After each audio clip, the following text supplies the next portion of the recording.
Pinocchio, Chapter 12. The next day Fire Eater called Pinocchio aside and asked him, "What is your father's name?" "Geppetto." "And what is his trade?" "He's a woodcarver." "Does he earn much?" "He earns so much that he never has a penny in his pockets. Just think of that. In order to buy me an ABC book for school, he had to sell his only coat he owned, a coat so full of darns and patches that it was a pity." "Poor fellow! I feel sorry for him. Here, take these 5 gold pieces. Go, give them to him with my kindest regards." Pinocchio, as may easily be imagined, thanked him 1,000 times.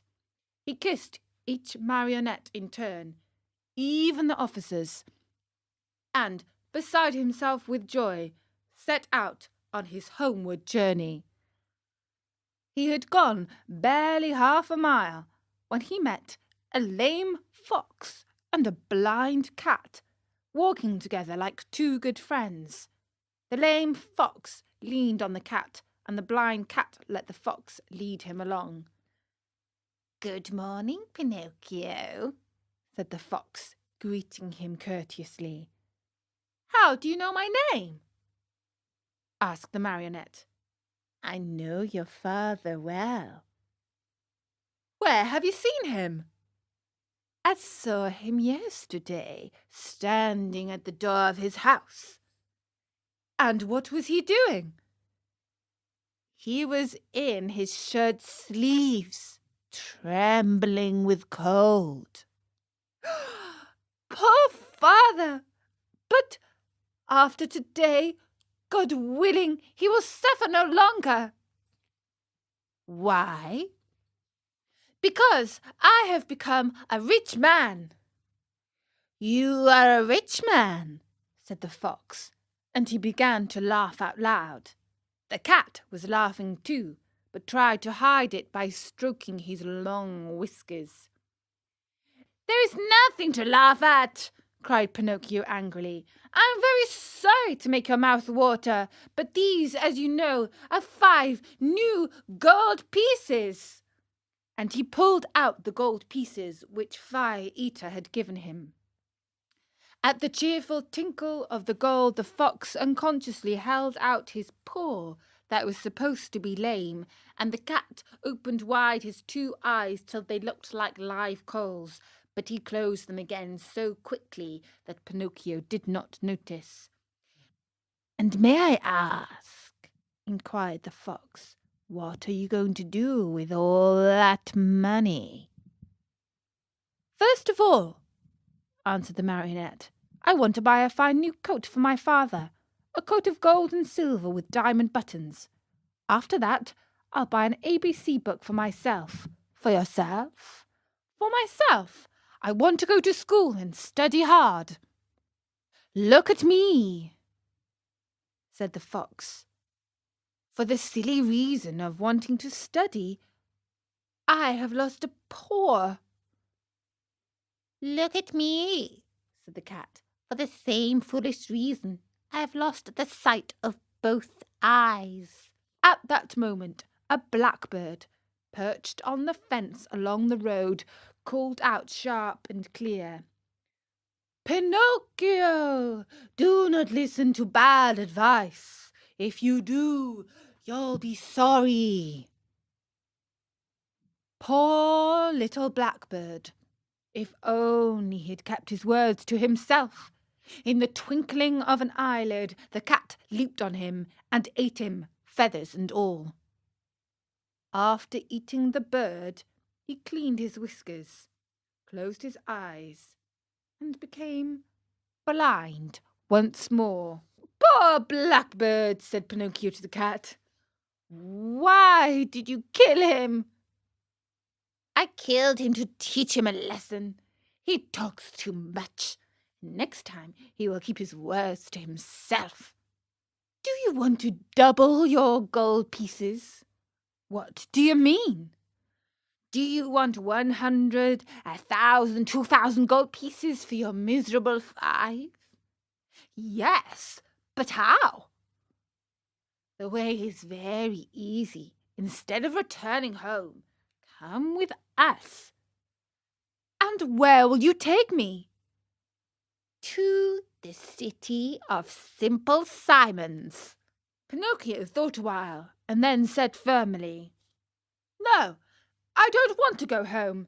Home is near, and I'm going where father is waiting for me. How unhappy he must be that I have not yet returned. I have been a bad son, and the talking cricket was right when he said a disobedient boy cannot be happy in this world. I have learned this at my own expense, even last night at the theatre when Fire Eater... The shivers ran up and down my back at the mere thought of it. Well then, said the fox, if you really want to go home, go ahead, but you'll be sorry. You'll be sorry, repeated the cat. Think well, Pinocchio, you're turning your back on Dame Fortune. On Dame Fortune, repeated the cat. Tomorrow, your 5 gold pieces will be 2,000. 2,000, repeated the cat. But how can they possibly be so many? Asked Pinocchio, wonderingly. I'll explain, said the fox. You must know that just outside the city of Simple Simons there is a blessed field called the Field of Wonders. In this field you dig a hole, and in the hole you bury a gold piece. After covering up the hole with earth, you water it well, sprinkle a bit of salt on it, and go to bed. During the night, the gold piece sprouts, grows, blossoms, and next morning you find a beautiful tree that is loaded with gold pieces. So that if I were to bury my 5 gold pieces, cried Pinocchio with growing wonder, next morning I should find how many? It is very simple to figure out, answered the fox. Why, you can figure it on your fingers. Granted that each 5 pieces gives you 500, multiply 500 by 5. Next morning you will find 2,500 new sparkling gold pieces. Fine, fine, cried Pinocchio, dancing about with joy. And as soon as I have them, I shall keep 2,000 for myself, and the other 500 I'll give to you two. A gift for us, cried the fox, pretending to be insulted. Why, of course not. Of course not, repeated the cat. We do not work for gain, answered the fox. We work only to enrich others. To enrich others, repeated the cat. What good people, thought Pinocchio to himself. And, forgetting his father, the new coat, the ABC book, and all his good resolutions, he said to the fox and to the cat, Let us go. I am with you. And that was chapter 12 of Pinocchio. Pinocchio has been tempted by the cat and the fox with the promise of increasing his fortune. Let's find out if they're telling the truth in the next chapter of Pinocchio on storynori.com.